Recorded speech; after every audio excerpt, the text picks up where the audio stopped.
This lecture takes a closer look at 9/11 and why the United States was unable to stop the worst terrorist attack in U.S. history. I want to start by asking you to transport yourselves back in time, if you can, to a moment that happened before September 11th, 2001. It's January in the year 2000. Al-Qaeda operatives are gathering secretly in Kuala Lumpur. Among the participants is a man named Khalid al-Mindhar, one of the 9/11 hijackers who would later crash American Airlines Flight 77 into the Pentagon. The CIA is watching. It gets a photograph of al-Mindhar and others.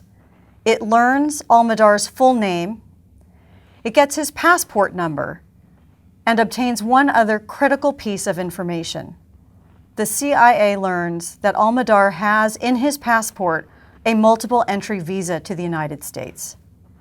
It's 20 months before September 11th. George Tenet, the CIA director, later admitted to Congress that the agency should have put Khalid al-Mindhar on the now infamous State Department watch list that could have denied him entry into the United States. And the CIA should have notified the FBI.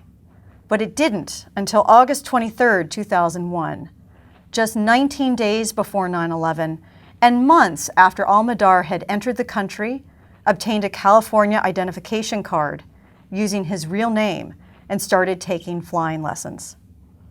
The natural question to ask is, why did it take so long for the Central Intelligence Agency to watchlist this suspected al-Qaeda operative? Why did it take so long, particularly when the CIA was, in Director Tenet's own words, at war with al-Qaeda? Why did it take so long when Tenet had issued clear public warnings before Congress for 3 years in a row that Osama bin Laden was determined to strike major blows at U.S. targets around the world? And why did it take so long when we now know that intelligence chatter about preparations for a spectacular attack was spiking in the spring and summer of 2001? The simplest answer I found is that the CIA had never been in the habit of watchlisting al-Qaeda operatives before.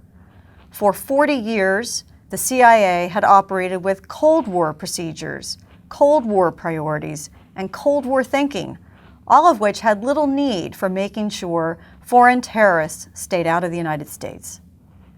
I found that before 9/11, there was no formal training program, no well-honed process, no sustained level of high priority given to ensuring that intelligence officers would identify dangerous terrorists and warn other U.S. government agencies about them before they reached the United States.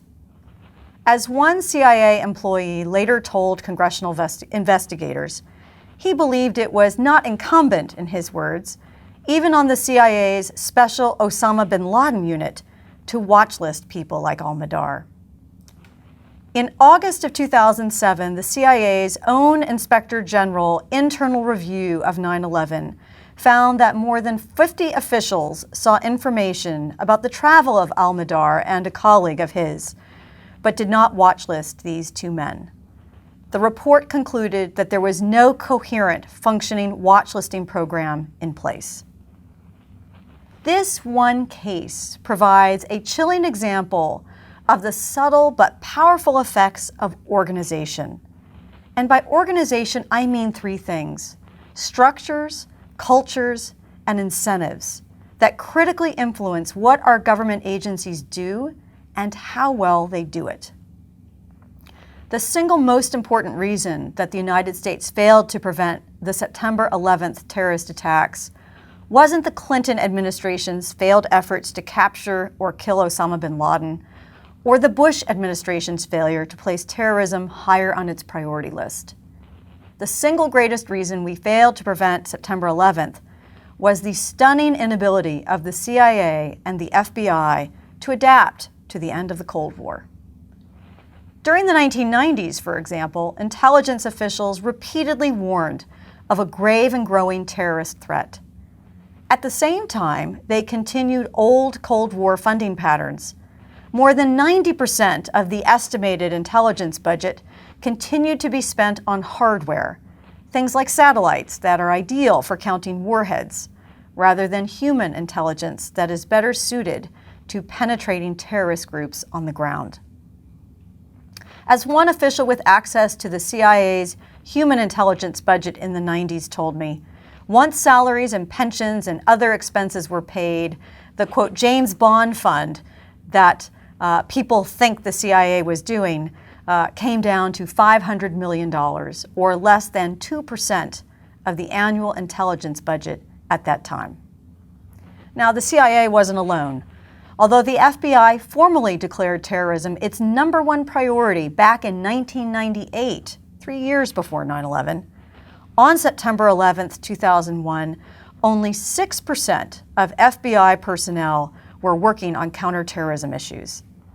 I found that new agents still received more time for vacation than for counterterrorism training. And in early 2002, 2/3 of the FBI's intelligence analysts, the people who were charged with connecting the dots across different FBI cases, 2/3 of them were rated unqualified to do their jobs. Steeped in a 70-year-old culture that prized searching houses more than searching databases, the FBI lacked even basic computer capabilities to see whether the words flight training school showed up in any of its case files. In the words of one veteran FBI official, the attitude was, real men don't type. The only thing a real agent needs is a notebook, a pen, and a gun. In short, I found that the CIA and the FBI were stuck. They were unable to escape from old patterns, old ideas, old cultures, and old procedures.